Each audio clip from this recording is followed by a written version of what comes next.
Good afternoon, everybody. And Matt's not going to be with us today, but we're going to be answering questions from X, which should be fun. Let's go down the list. You guys want to talk? We can talk here on X. And let's see, we got a lot of people are talking about will the networks decide to pony up more money for the Big Ten, the Big 12, SEC to add players, members? The answer to that question, the short answer is no. They didn't see that big of a return on investment. The Big Ten put a lot of money into Los Angeles to get USC, UCLA out. They spent less money in prorated deals with Washington and Oregon to get them in. Utah, of course, and the others fell.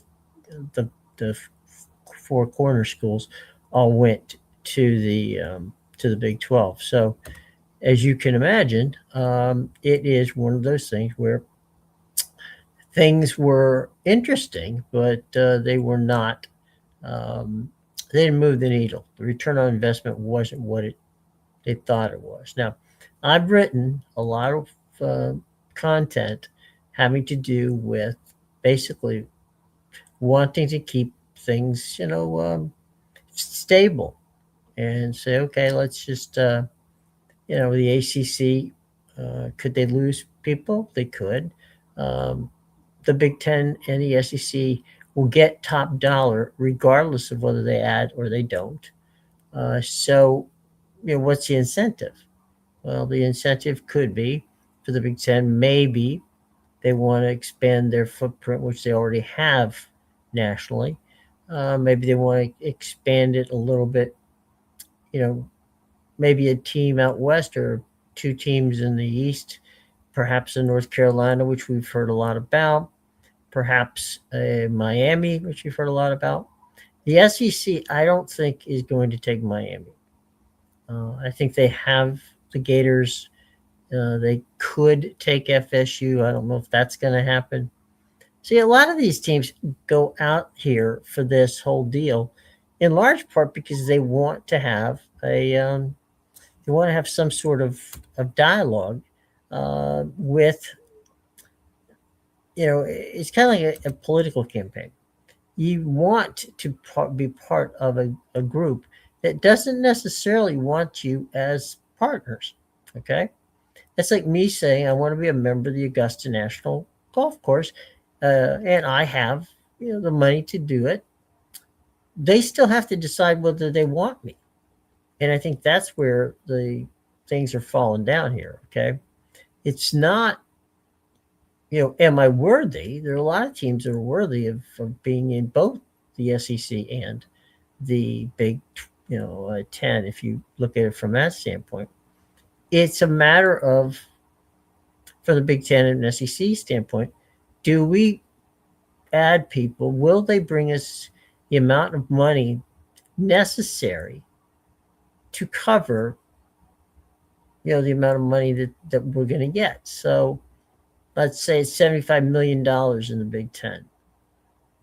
Will Florida State bring me $75 million worth of value? Will UNC do it for me?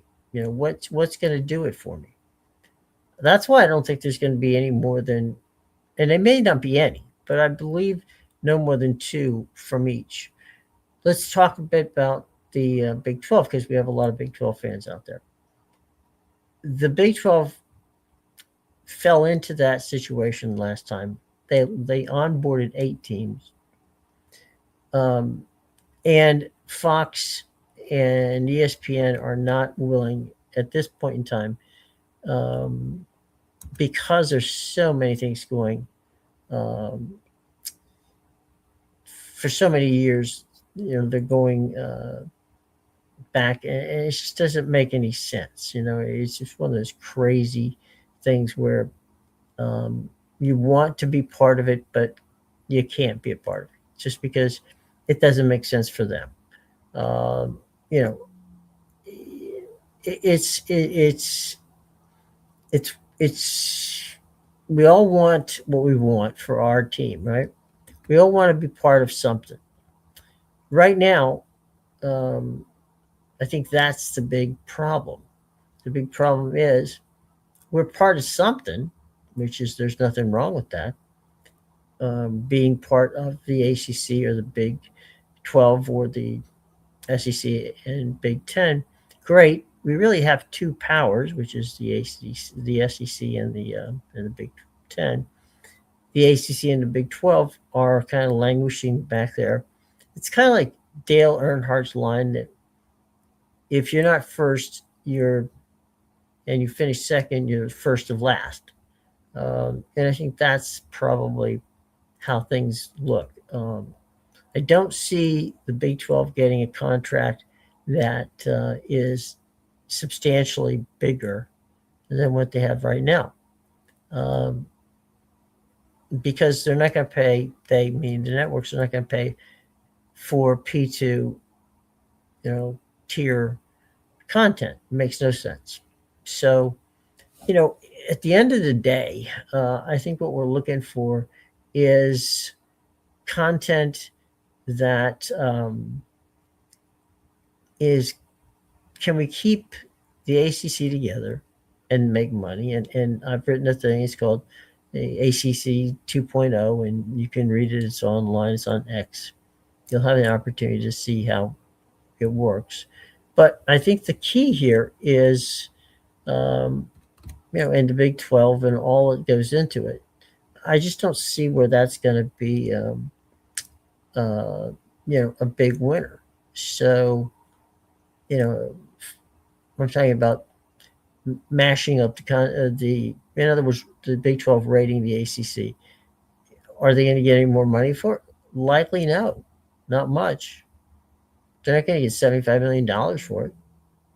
They're not going to be $60 million for it. So what's the big deal here?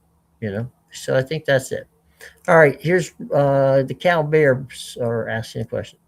ESPN will milk the ACC network for the next 20 years.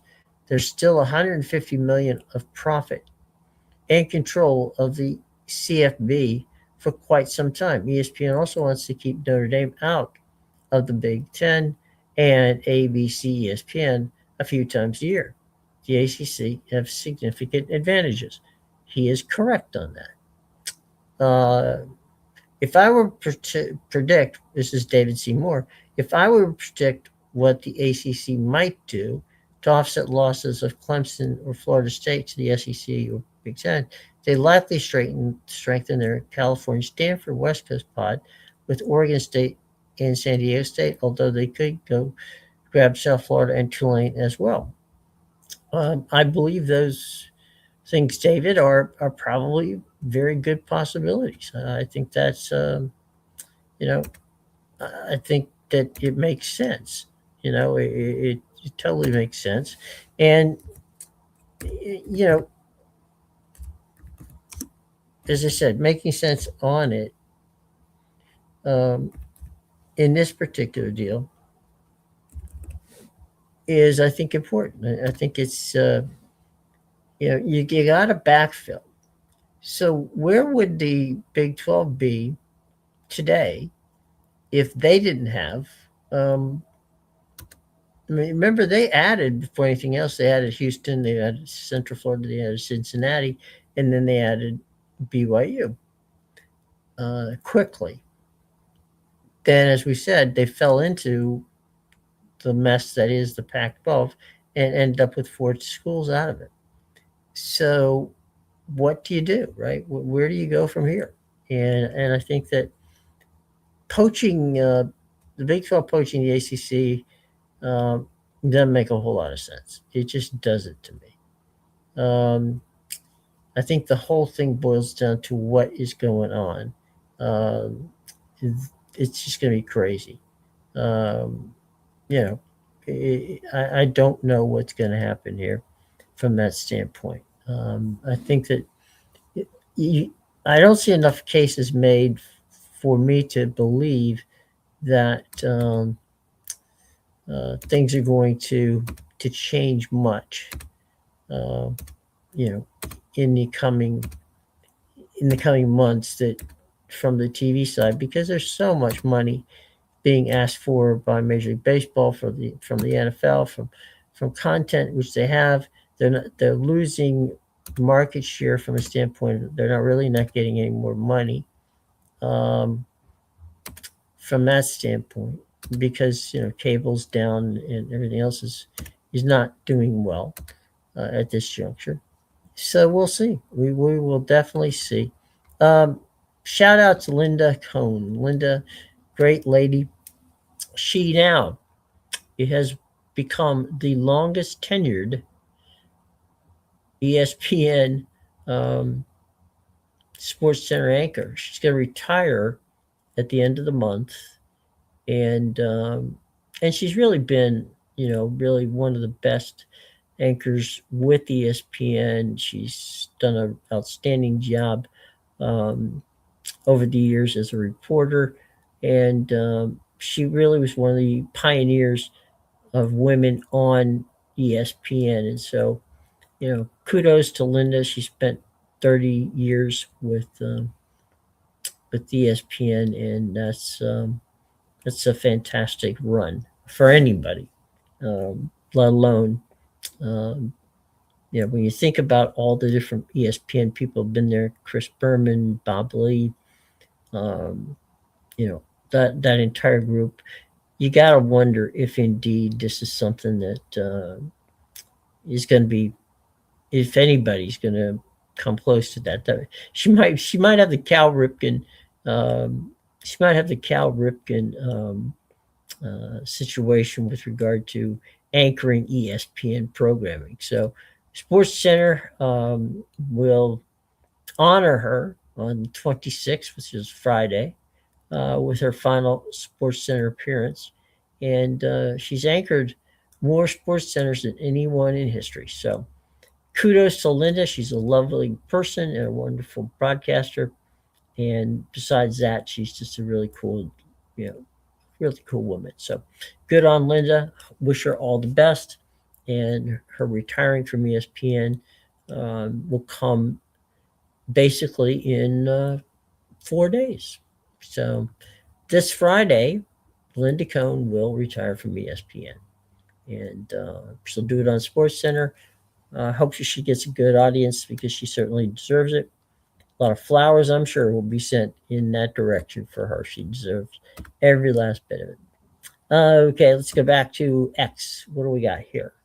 UVA will be moving before Miami or even FSU, says Andy Allen. Where are they going, Andy? I'm interested. Tell me, where are they going? Ain't been invited anywhere yet, but so, Andrew, where are they going? Sometimes we have to type this stuff out.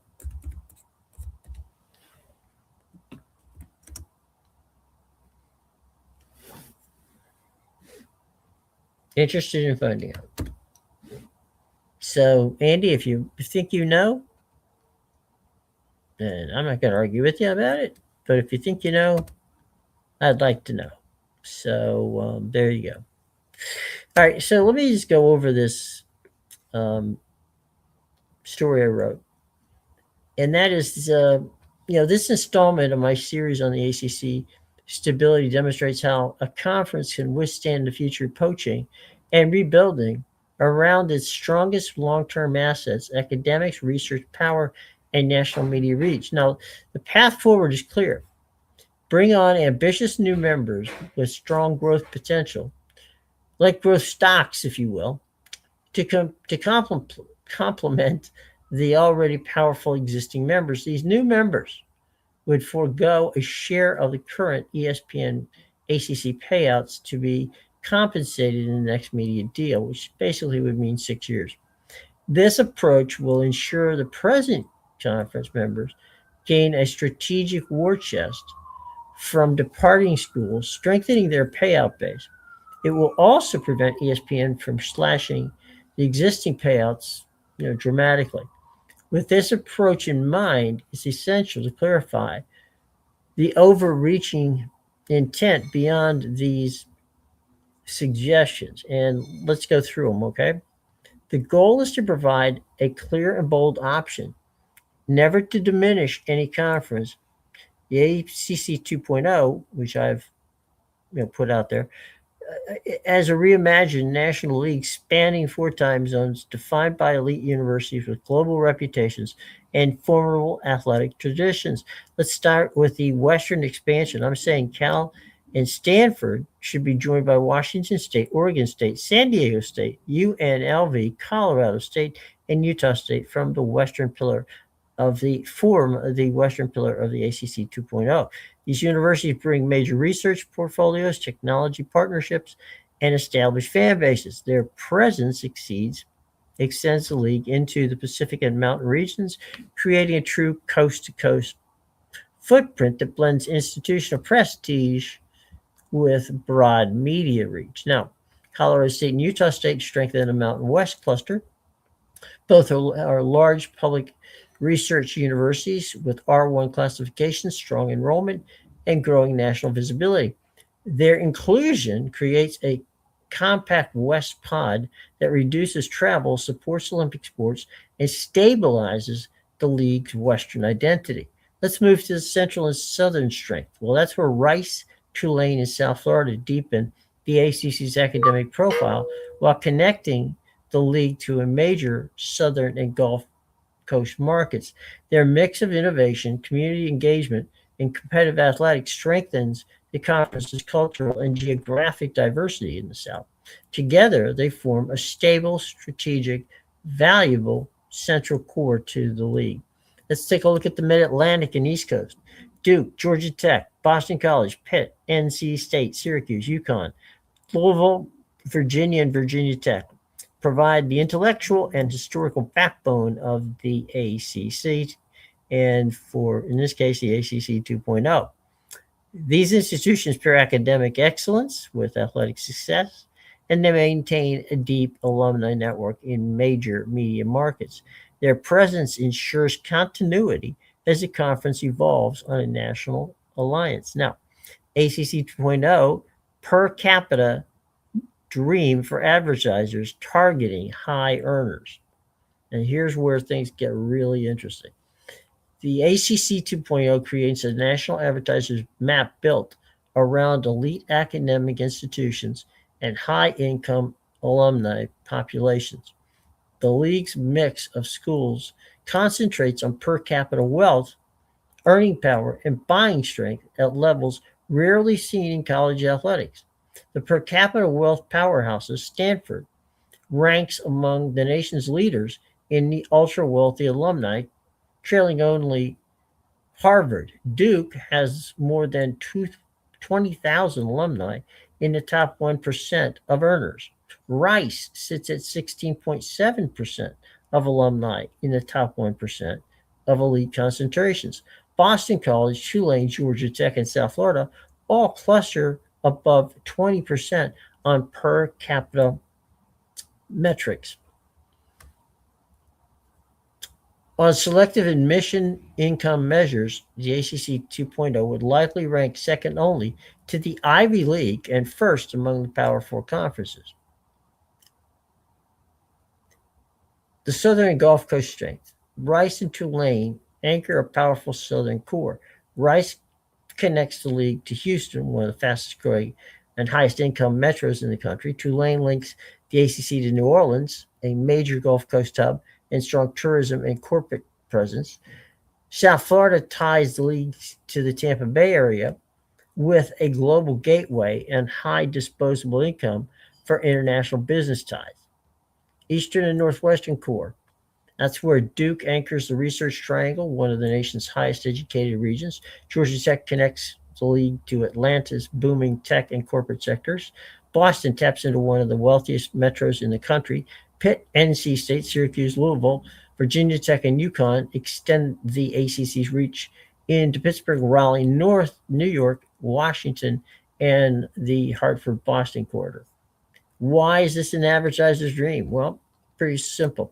Their high per capita income from elite private universities, strong public research institutions with career high placement earnings, coast to coast major markets with dense, affluent alumni networks, year round content, crossing football, basketball, and the Olympic sports, global reach through their international student and tech driven alumni networks.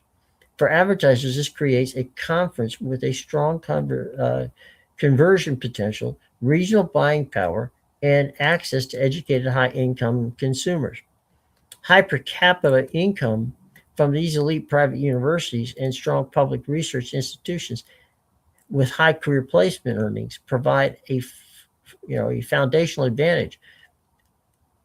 Additionally, these coast to coast major markets boast dense, affluent alumni networks, further strengthening the network. There are year-round football, basketball, Olympic sports, ensuring the engagement. Furthermore, the global reach achieved through international student and tech-driven alumni finally gives the new ACC access to plenty of major cities such as Atlanta, San Francisco, Tampa, Washington, D.C., Dallas, Houston, New Orleans, Boston, San Diego, Denver, Salt Lake City, Seattle, Portland, Durham, and New York City, all which are accustomed to hosting major events.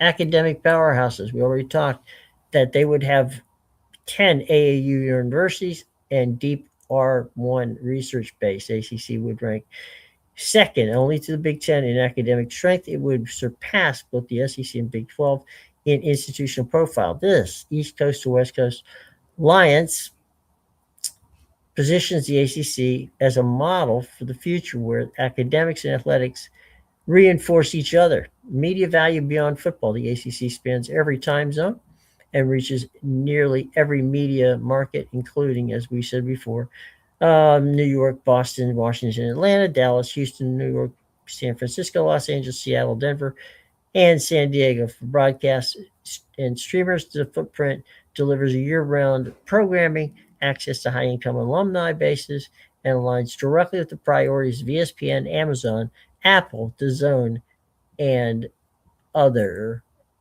outlets. Let's talk about the Notre Dame factor. Notre Dame has become even more valuable in this model. The Irish maintain the football independence while placing Olympic sports in the ACC, giving the league premier scheduling inventory without full revenue sharing. Now, rotating Pittsburgh, Boston College, Stanford, Georgia Tech, all of whom have been longtime um, Notre Dame rivals, add into that neutral site events such as playing games in New Orleans at the Caesars Dome there, create nationally appealing matchups that strengthens the conference media value. Fox and distribution power. ACC 2.0 aligns naturally with Fox's owned and operated station footprint in major markets such as New York, Washington, Dallas, Atlanta, Houston, Tampa, and Seattle. That overlaps with the immediate distribution scale and promotional leverage, giving the conference a second major media market pathway well beyond what ESPN has offered right now. The data. Okay, I just kind of pushed a little too far there. Hang on just a second. Research from Pope, from Tiktoma, Chung, and Caulfier shows that the athletic does not drive long-term enrollment, academic reputation, and cost. Career outcomes matter far more. That reality strengthens the ACC's position in the academic core, ensures enrollment stability, regardless of what football does in their realignment. And to close it all out, ladies and gentlemen, a smarter long-term play. The ACC 2.0 is not a diminished league, it is a differential league. It built on academics, market research, media flexibility, in a post-2036 environment.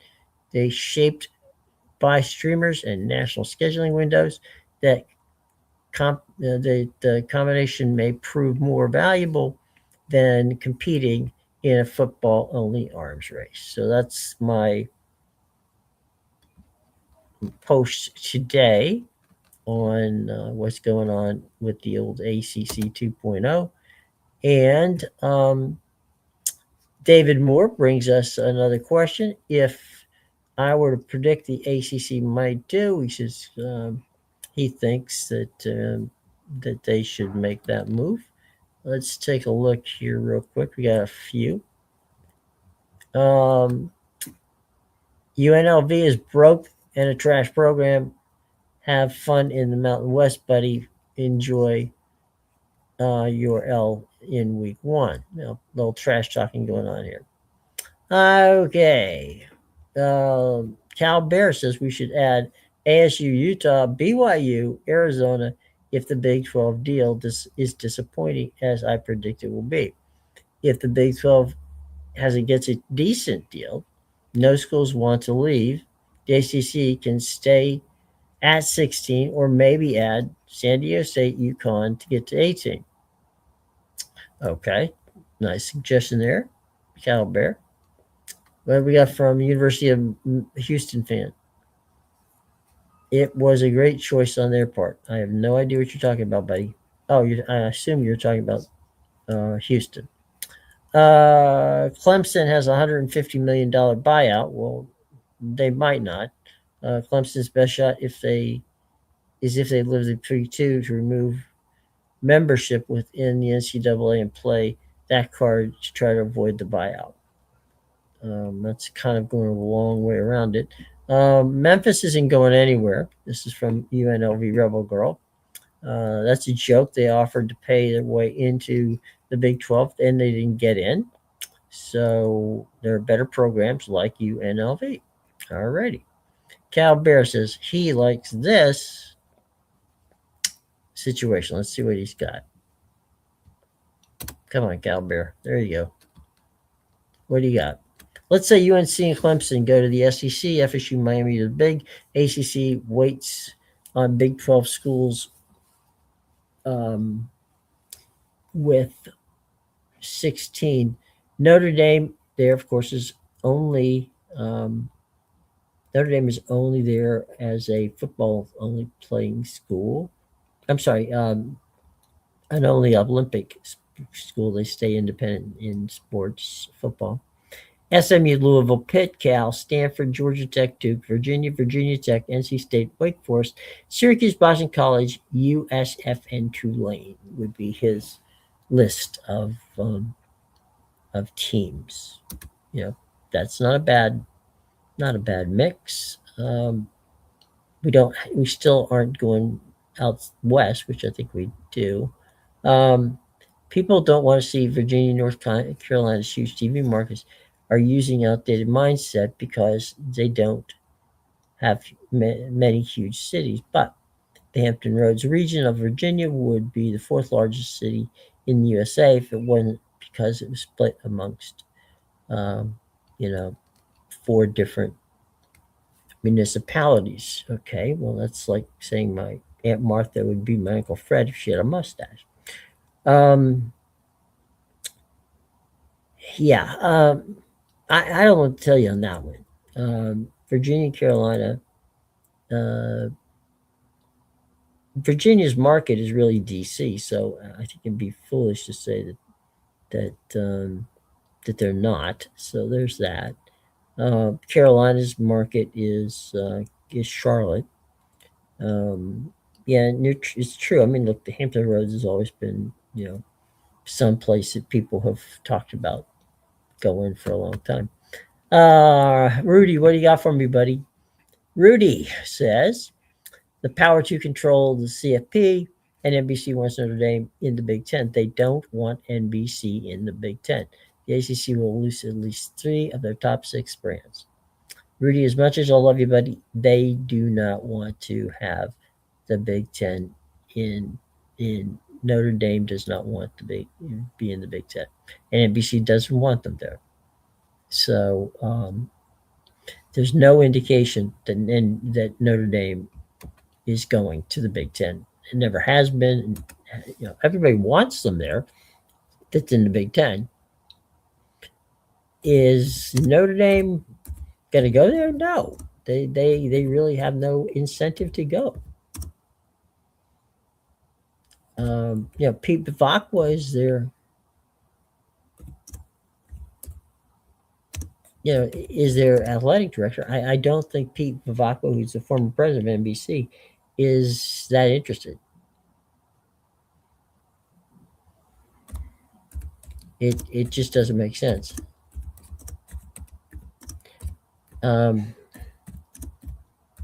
So from that standpoint, no.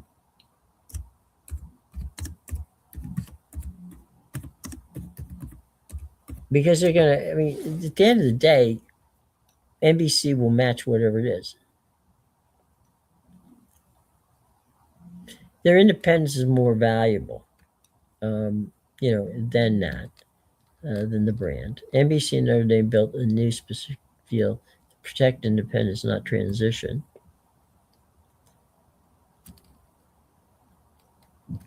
So ain't gonna happen. All right, buddy.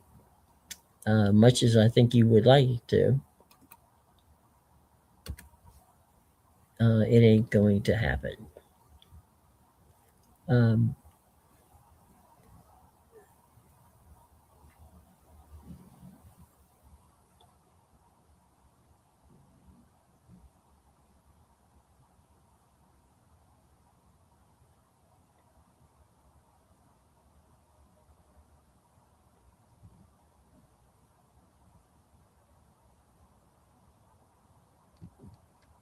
so there's that. Okay.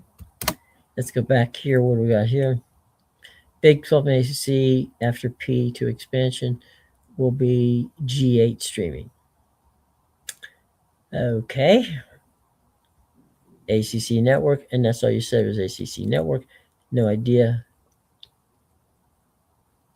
The stable has a funny meme up that says "Don't believe you."